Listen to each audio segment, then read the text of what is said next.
Okay, good morning, everybody. My name is Samantha Maribel. I'm with Mocha's application team, and I'm doing our Design Shop talk, last one for the year. We will be back next year, but it's holiday time, so vacation. Anyway, thanks for joining today. We're live on both YouTube and Facebook. So if you have questions while we're live, please type them in on the chat and don't send them privately. I won't see those. I have a separate monitor set up over here where I can keep track of questions and go through them. So just type them in over there and we'll go from there. Let me check and make sure both platforms are up. What on earth? YouTube, are you there? Sorry. It looks like Facebook is good. And hey, YouTube is good. Excellent. All right. They're both muted, so I don't get feedback. Yeah. All right. So I'll go ahead and start with the questions that were sent in ahead of time, and then we'll go from there. How to set the machine for 3D of designs. So how to sew 3D designs. So we have a bunch of videos and articles on that. If you go to the service, so milco-service.com, I'll show you how to find resources because this is a really great site and resource for y'all. So right here, there's this FAQ. So you go to service.milco.com, click on that FAQ, and up here you can search for puff. When you do that, there's all kinds of stuff. So like that one is probably what I would do. There's some videos on digitizing, how to set it up to run it. There's some videos there. All the settings on the machine are, let's see, right here. So it shows you how to set up the machine. There's some sample designs you can do, additional resources. I mean, there's a lot of good stuff in here and links to different videos and things you can do. So check those out and see how that works for you. And, but that's where I would start. Hi, Sherry in Denver. Thanks for joining. Okay. So yeah, that's what you do for 3D. It's basically changing your active feed and putting a hold in is really what it amounts to. I've digitized a design for a crest for a polo shirt. What changes do I need to make it a cap design? So it's depends on how you digitized it. So there's no one straight answer of how to do that. Because if you think about for hats, your size is limited, right? So, but what is the max size? It's not necessarily the max size that the hoop can do, right? Because not all hats are really tall trucker hats. So the hat itself may only be able to have a 2-inch design on it, tall. So that's one, is how big is the design? So it may need to be scaled down. All right. When you scale it down, does that mean you have to change different elements from being like a fill to a satin? Again, it depends on how you digitized it. Hats, you want to sew from the bottom up and the center out wherever possible and finish as you go, meaning if you have outlines, you outline things as you're running, as you're going. So all of that you have to think about of how you did the digitizing for planning it out for a cap, right? So it's all I could say is look at what direction you're sewing, look at the size of the design, and if the elements work for the size that you need on the cap, right? So if you did something as a fill and now you shrunk it down and now it's, 7 points wide, that's not going to work on a hat. You're going to have to change that to a satin and do something else, right? So, or change it to a running stitch rather than a satin stitch if it's really that narrow. So that's kind of, there's no straight, hey, do step A, B, C. I would say look at how it's sewn, center out, bottom to top, rearrange your elements. If things are finished outlining all at the end, you might want to relook at it of outlining as you go. And then check the elements for whether they make sense for the size of the design. What kind of fill do you use when digitizing thin text? Okay, so I don't use fill at all when doing thin text because it'll make a big old... when you're doing thin items, so columns, stitches are very narrow. Your choices are satin stitches, so some sort of satin stitch, or a running stitch, right? Those are your narrow things that can go narrower. Fills are intended for, like if I just draw a fill, that's a fill. Fills are intended for large regions. Your satins are really nice, but they can't go too narrow, right? So the thinner they go, you're going to start getting smaller than the size of the needle. So that's when you would change over to a running stitch. So it really depends on what you're doing, as to what type of element you choose. You know, this one, you know, you can go, I wouldn't go thinner than 12. I mean, you can, if you're using 60 weight thread, you can certainly go thinner than that, but that's kind of what you're looking at. So if you need to be thinner than that, you might want to use a bean stitch. You know, change that over to a bean. So when you're doing your text, really narrow text, like the deco, the deco blanc, my brain has not been speaking today.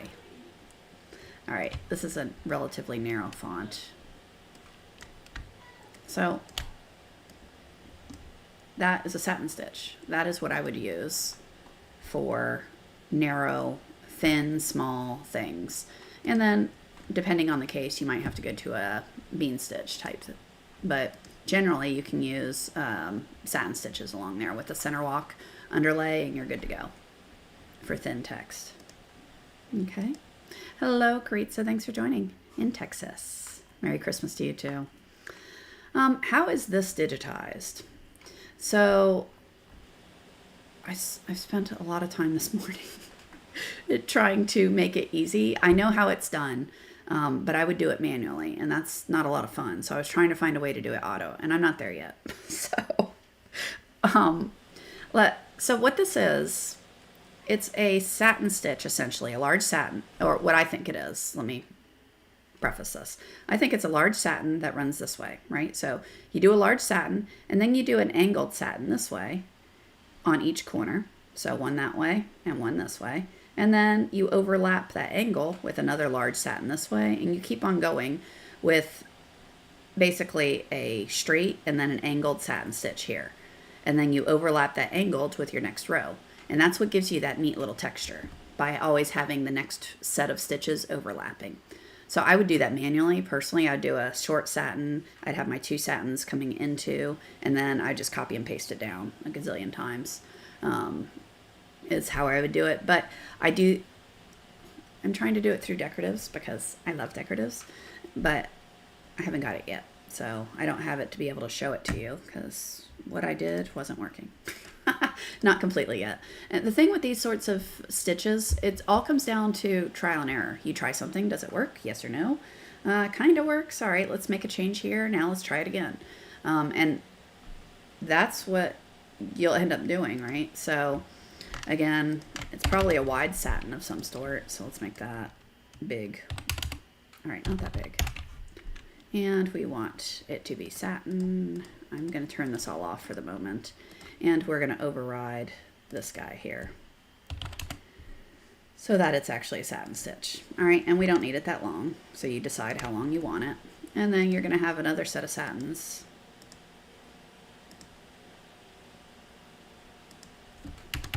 All right, I don't need that much of an overlap. Yeah, that's probably too big. Copy, paste, mirror. Take these 2, left line, and then copy, paste, drag it down. There you go. Copy, paste. Now, before I do all this copy, paste stuff, I would go through and make sure these sew continuously, which I did not do. So let me go back, delete all those. All right. That one starts there, ends there. So I want this guy to start here, end there. And let's do a stitch over here.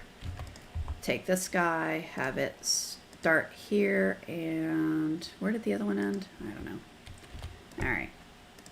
So, oh, this one is not straight, not lined up with the end. Undo. I just realized that wasn't lined up either. There we go. Okay. Take 3. There, there. So let's check that. Yeah, so that's good. So copy, paste, drag it down, and did my starts and stops work? Yeah, they did. Cool. So that's kind of how I do it. Copy, paste, and keep doing that along wherever you're going. And maybe you want more overlap and you want that to be more aggressive, things like that. So, but how do you, when the shape starts changing shape, all right, well, you got to plan that out. Copy, paste, move that. Let's say it's narrowing down. I would narrow my satin and maybe take these guys, narrow them. I don't know, I probably don't want that, so then I'd want to have this angled. So like I said, it's a lot of trial and thinking about it. Okay, that would do it. And then I can keep working through narrowing it up. Okay, so like I said, I think there's a way to automate that using decoratives, at least to get part of the answer done, but I'm not there yet, so. But that's one way of how I do it. Cool. All right, what else do we have? Do you know when Melco has DesignShop 12? They sell 11 now. When will they have 12? I have no insight into timelines of any product with Melco. I don't know. I know Melco's always looking to improve all their products, so there's always development going on. I have negative insight into the timelines though, so I don't know what to tell you there. I don't have the answer. I wish I did. That'd be cool, but I don't. How can I duplicate complex fill and turn the duplicate into a satin border? Cool. That's one of my favorite tricks to do.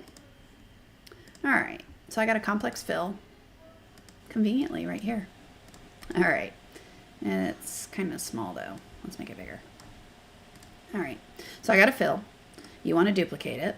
So I'm just going to copy paste. So now I've got two fills on top of each other. I don't want two fills. I want a border. So I'm going to select the second one. Right here is change element from one type to another. So if I just want it to be a border, I'm going to change it to a single line center and I'm going to replace it. Poof. Now I got a fill and a border. Well, let's say I want to copy and paste that border and again change that to a bean stitch, and I can replace that. So now I've got my border with a bean stitch running down the middle. Okay, so you can do all kinds of things using that change element from one type to another. So let's say you change that to a single line and you realized you want it to be something else. Let's say you want it to be a complex fill again. You can replace it and now that's gone. So now I got two complex fills on top of one another again. The other way is to hold the shift key down. So select the second one, hold the shift key down, and click on the single line icon. And that's the same thing as add. Shift click is add, control click is replace. So if I click on this guy now, which is a fill, I hold control and bean, notice that fill is no longer a fill. It's now a walk stitch. Okay, so it shift adds. It takes so I wouldn't have to duplicate. So if I just took this, held my shift key down and clicked on that, notice it added a border and I didn't have to duplicate it. If I held the control key down and clicked on something, that's going to replace it. So shift adds, control replaces. If you can't remember that, that's okay. Just click on the change element from one type to another, and then you can think about it. So do I want to change this? Or do I want a second element added? I just want to change it to a single line. So I'm going to replace that one with a single line. Cool. All right. So what else do we have? I have a design. Oh, that was the same one. They asked in two different things and I didn't read it. I just was copying and pasting. Okay, so they posted it on two of my things. All right, so those were all the questions I had sent in ahead of time. What sort of things, do you guys have any other questions? I'll hang on for a second, see if there's anything exciting you guys want to ask about. But yeah, next, let me look at my calendar. So I know I'm not doing anything next week. So the week of the 5th. So first. So that is going to be a Thursday. So January 4th is when I'm going to aim to be back. Will the shift key work if you don't have the change element?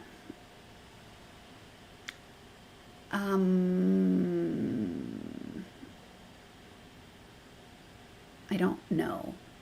In old versions it worked. But it was only supposed to be available in professional level, in the highest level of the software. So I don't know if they actually locked down that little trick or if it's still available. I don't know. I guess I could change my version and tell you. Let's do that. All right, so I'm going to close this. I'm going to go tools. You guys don't have this, by the way. Editor, apply. Okay, close. Okay, thank you, close. Let's reopen it and see what we got. Okay, so I've got this, shift, click. Oh, they locked it down. So the shift and control, it only works if you have the feature available. So that is, I don't remember which level it applies to. Let's see if it's in vector. Can the instructions on the bottom of the screen be resized when working? And the ones down here, I don't think so. I don't believe they're, so all the sizing stuff is in here. Where is it? I know it's here. Preferences?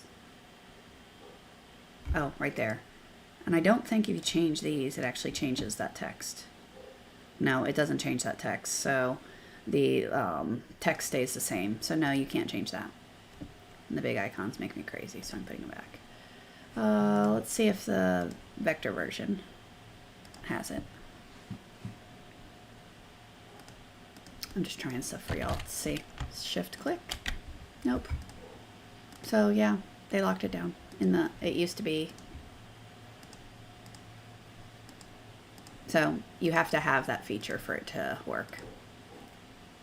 What other questions? Let's see. Georgia, when work?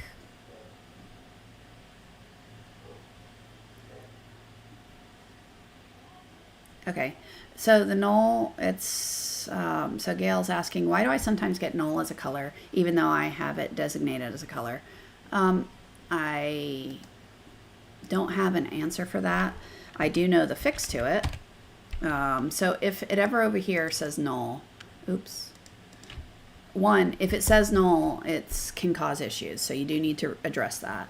The easiest way to do it is particularly if it has a color and it just says null, over here where all the different colors are that you have in the file. So I'm giving multiple, so there. So right here, you'll see there's multiple colors shown. So there, what you can do, you can right click on it, go to edit color, and you can say match chart and apply, and it will take all those and match it to the color chart and renumber them all. So instead of saying null, it'll put them all back to the colors that they're supposed to be. It's, I believe, fixed in the next update. It's a bug, essentially. So the fix to it right now is to just rename it, match the color, and that will fix it. All right, what other questions do we have? I'm scanning, make sure I didn't miss any. Okay. Can you limit the thread choices to the colors you have on hand? You're talking about on the machine, I assume, in the OS?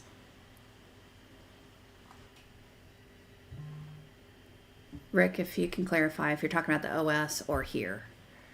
So you can create palettes. So there's a few ways you can do it. So Merry Christmas, Serena. So you can go create custom palettes, and that's one way you can do it.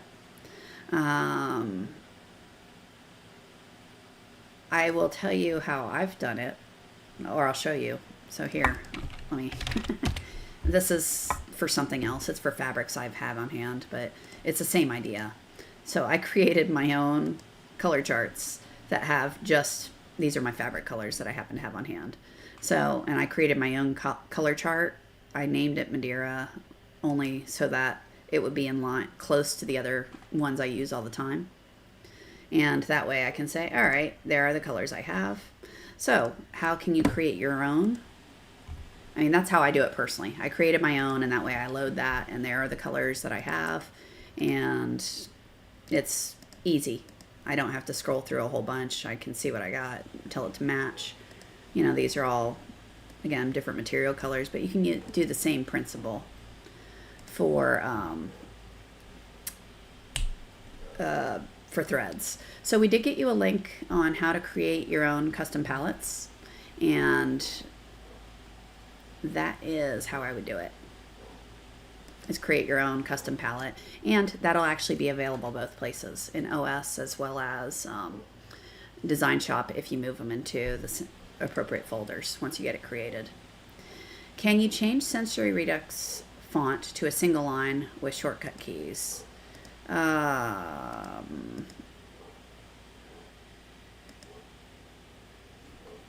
don't know. Let's see. I don't. Let me just see how it was created. So wireframe editing all, just so I can see what it is. So there's lines drawn in there and other things. So it's not just a satin stitch, and it's got these bumps on it. So it's not going to take creating it to a single line. So the athletic block is all straight, so it would be easier. So my guess, if I did shift click, oh, it'll do it. It's not pretty, but it creates a single line to it when I shift click. So it will add a border to it. I would put that underneath, and then I'd modify it to get rid of those. Oops. So shift clicked works, so it might just be a size thing that you're trying to do it at a size that's not compatible.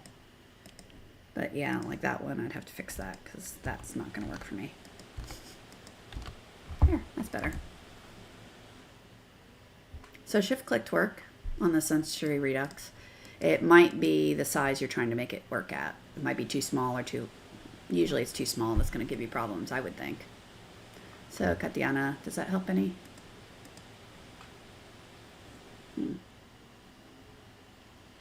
All right, what other questions do you guys have?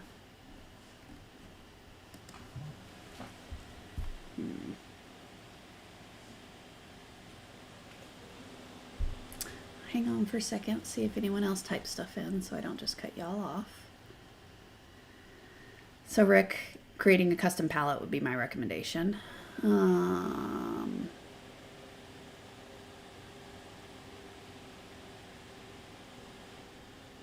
Oh, there was a question, and I think that's what I didn't copy and paste because I was... Yeah, this question, I remember what that was supposed to be. So someone asked, how do I take multiple files and combine them into one? I've got 3 initials in separate things. How do I make them one? All right, that's what that question was supposed to be. Where's my Dropbox?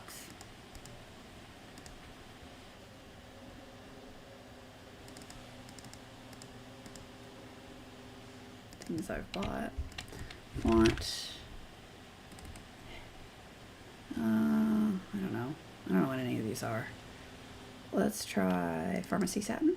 I don't know. All right, so I've got different letters. What do I want to use? Let's use a large S and insert. So here, right here is my insert. So I've got a large S on the screen. Now I'm going to hit insert, and I'm going to go find the large T. Maybe. LMNOPQ. There it is. QRST. There. Large T. And then I can move that wherever I want it. It's just, I'm going to hold the alternate key down to move it straight. Oh no, I'm not going to put that. I'm going to write my initials and not a monogram. How about that? Insert. So let's go find the large M. There's the large M. Oh, that's the lowercase. I want the capital.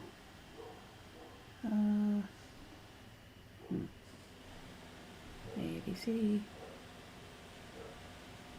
I guess this font doesn't have a capital M. That's silly. Oh well. Alright, I'm going to rotate it and move it. Oh, that's because the font's weird. There we go. Alright, so now I have 3 separate designs. Oops, undo that.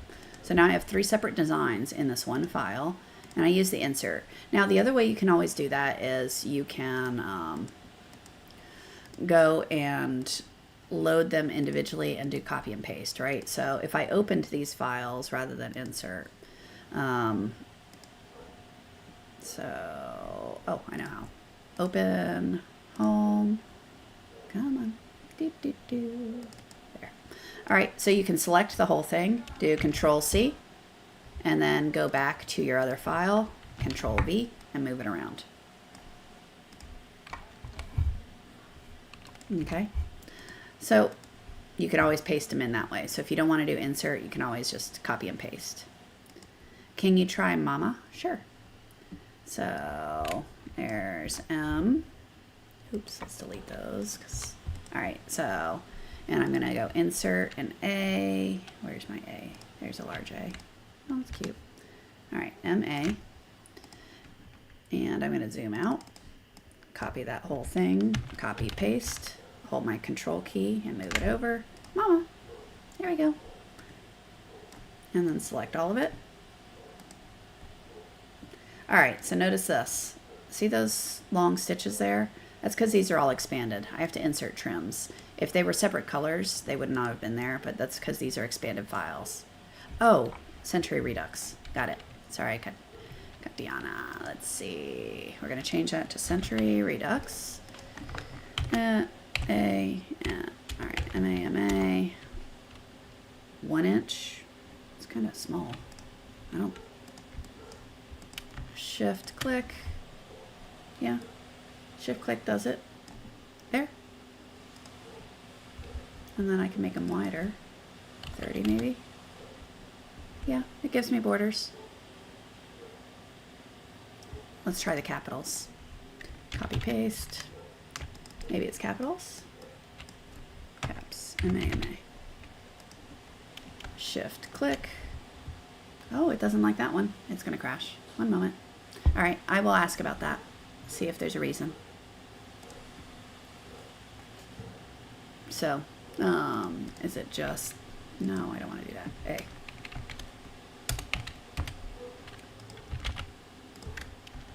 One inch, shift click. So it's the A that's doing it. So, yep, so it's the A that's doing it. So I will ask. I don't know those sorts of things, but my computer's set up to actually log what happens on those. So, and since I'm able to duplicate it, I can send that over to engineering and they can figure it out. Because I actually have a dump file from just now. Oh, the fabric styles. All right. Oh, you did get it in, and this morning's been rough. I'm sorry. All right, so you can go in here, create fabric styles.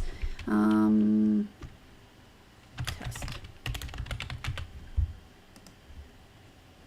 All right, so when you do this, now what you want to do, once you create it, you would come in here and just work through all these settings specific to what you want, right?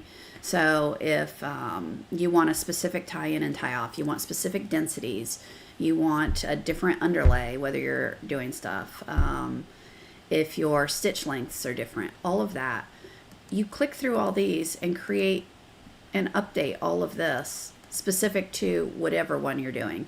And what's the right answer? It's whatever you like for that particular thing. I created a style here, ties and underlays. The only thing that does is it overwrites all the underlays and ties to settings that I like.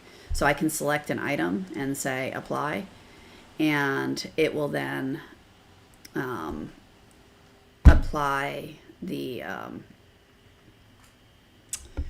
ties and underlays to that element and the pull compensation. So you can go create whichever ones you want and just, create your own, give it a new name. You click through all of those and just change them to what you want, save it, and then that will be saved as a style in your drop down for you to play with and to use. Then using it is as simple as changing this, selecting the element, changing it to whatever you want, lightweight knits, and decide, do I want to apply it just to that thing, to the whole project, or do I want to overwrite the defaults of this file? So that the reason you do this, if you overwrite the defaults for this file, When I now go create new elements, those new properties will apply. Whereas if I just did it to this element, when I do go and type in new text, it's going to be whatever my current defaults are for the software. Okay. But yeah, it's literally you go properties, styles, create style, give it a name, and go in and edit those properties. So sorry about that, Joanne. You did type it in, and I was frantically looking for the questions and having troubles. Everything was going wrong this morning. Let's just put it that way. I'm trying to do some laser with my laser, and my laser wasn't behaving, and it just flustered me. All right, cross stitching right here. Insert cross stitch. You draw a grid, and then you can come around and draw your design. Boop, whatever you want. And it will create the cross stitch file for you. So yes, so the next question, is there a way to do cross stitch? Yeah, you can. It's that element right there. And you draw your grid, and then you can come in here and, you know, count your squares, change your colors, change the different type of cross. Let's say you want to do 2x1s instead of the 1x1s, or you want to do half crosses, 2x2s. So you've got all kinds of things that you can play with. Okay, the different stitches. I think there's even stars. I like the stars, they're pretty. Anyway, so yeah, you can create your own little cross stitch patterns, and we did get you a link to the cross stitch there, so you can check that out. Okay, what other questions do you guys have?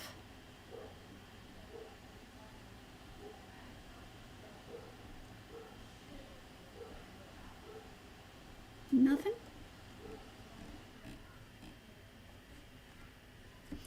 All right, y'all. I hope everyone has a fabulous holiday. My car got hit by a deer, decided to jump in front of it several weeks ago now, and we still have the insurance company arguing over fixing it. So that's been fun. So we're looking forward to the break because we get to stop fighting over the car. In case YouTube text isn't working, how do you create custom fabric styles? Joanne, I just did that. So I showed creating the fabric styles a few times. So you go into the properties, you come over to styles, you say create new, you type whatever you want, you say okay, and then over here you go through and change whatever it is you want and hit apply, and that will now create your test fabric, your test palette. So I did talk about that and then how you would apply them, but you would basically, you're going to go through, and in these properties you're going to go modify whatever it is you want for that particular thing. So if you're doing leather, if you want a different density that's a little higher, well, instead of 3.8 on these densities, maybe you make that, or instead of auto, you want an actual number. Maybe that's 4.1. I mean, it's whatever your personal settings are for those fabrics, that's what you would want to go through. And you do that for your top stitching, for your underlay. I always, if you want different pull compensation depending on what you're sewing, what style knots you want, if your trim length is different, you set all that, and when you apply it, now that is there in your drop down for you. Okay, so it's that simple, and you would just create one for each type of fabric you want, right? So if you're doing marine vinyl or leather, or if you're doing the knits, let's say you like this one's close, but you want to make a change to it. That's cool. Just go edit it. All right, so you can go change that to be whatever you want. What setting for knits hats? I don't know. Knit hats, I would use a primer stitch and then sew it like I would a regular fabric. That's what I would do for them. So I wouldn't do anything different than what I would do on a regular polo. I would just do a primer stitch so that the fabric holds down nicely and go from there. It's not really just, I don't know, trial and error. It's experience, if you will. So I in general, we've got like in the trainings and in several of the videos, like when we talk about tiny text, there's different settings for tiny text. When you talk about performance wear, you change your densities, you change your underlays and things like that. Those are all just techniques that you have to learn, right? And things you do. I personally don't have styles set up for those. There are these, which you can always use, heavyweight or lightweight, and those are going to change your underlay types and your density types. But let's say you run a file and those are the settings you love. Okay, cool, you can make a setting for it. I just tend to go and edit my properties directly with whatever I know I'm sewing on. So if this were going to, I really like the auto density, so I use it a lot. But if I knew this were going on, for instance, if this were like a metallic thread, I would lower this density. And it's just because I know metallic threads are narrower, so I change the density for this particular design. But I don't want them always to do that. But I could, and that's probably not a bad idea, I could go over here and create a metallic style that already changed, and then I just apply it to everything that would be metallic. And I could do the same for glow and for vinyl. I might do that. I haven't done that. I usually just know what I like and change it to it. But that's a fun idea. I think I might do that. So, because I'm always changing my properties for glow thread, metallic thread, and what I'm sewing on marine vinyl. But for knit hats, I don't change anything from how I'd normally do on a normal polo. I just use a primer stitch and then sew. Okay. What other questions? Nothing? Oh, wait a sec. Yeah, no problem. Trying to think. Yeah, so we got a week off. I'm aiming to be back on July. Let's try that again. On January 4th, because that's 2 weeks from now, so that I get next week. I'm going to hang out with the family, or try to. And then I'm going to be traveling. I go down and see my parents and my mother-in-law and my cousins and all that fun stuff. So, and then we will do next Thursday. So not next Thursday, but the Thursday after next week. So that'll be January 4th is when I hope to be back. You'll see the little picture. And someone said, hey, can you tell us when it's going to be? So I added Thursday or Friday on here. So when you see it, there'll be a little image that it'll tell you what day I'm aiming for.